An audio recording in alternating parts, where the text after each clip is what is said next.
The biggest obstacle I had to face in living my purpose was me. Me. Vincent. I'm my only obstacle. And you're your only obstacle. Nothing else comes in your way and gets in your way of your dreams, your purpose, your passions, except you and your disbeliefs.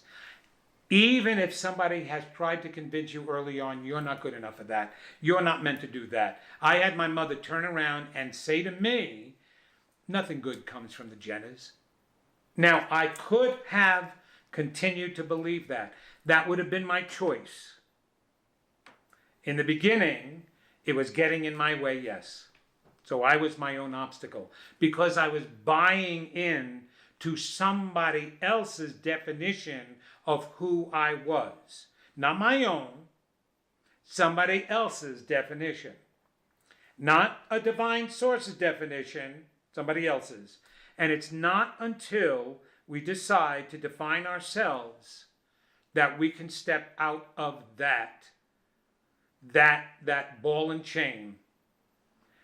So it's ourselves that get in our way, and it's ourselves that get us out of the way and can get us zooming to start with.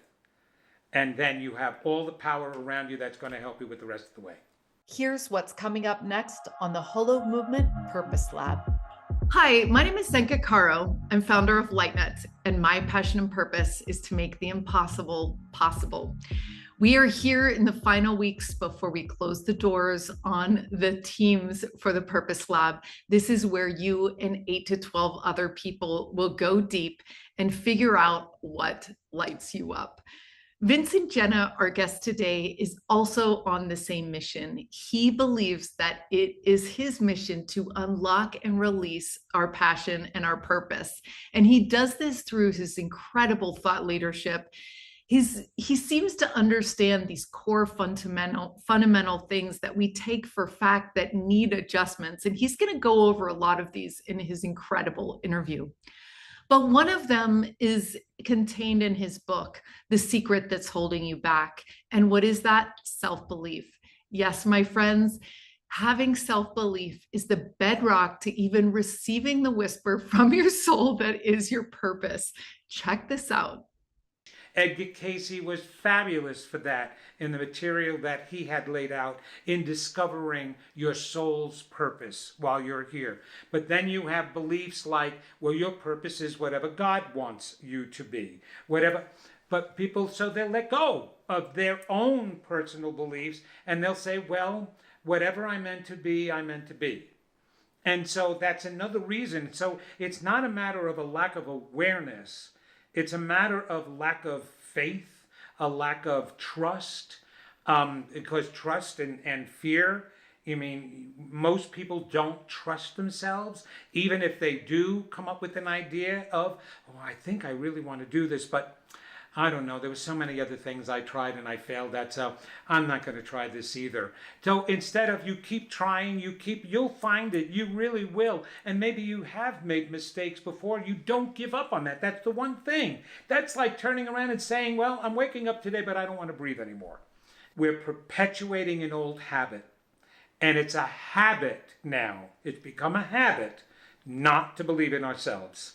It's become a habit to just float in life and say, well, whatever will be, will be. You know, it's really interesting. I loved Doris Day.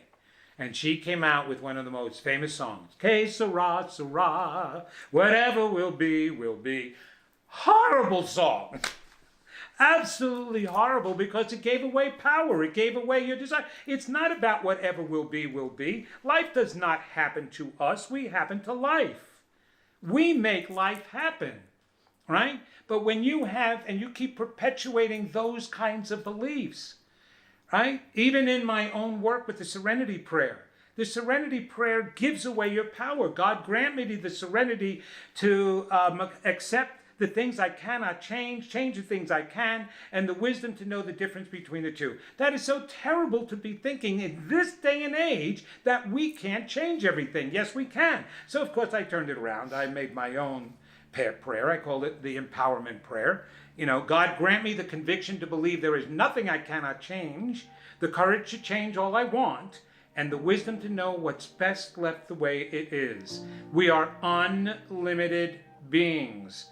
We are waiting for you with our groups of 8 to 12. To find out more, go to holomovement.net/purpose. For more, watch the full episode, which will be aired on Monday. Or you can find this story on our podcast, Awaken Your Purpose. To find your passion and purpose, join us at holomovement.net/purpose.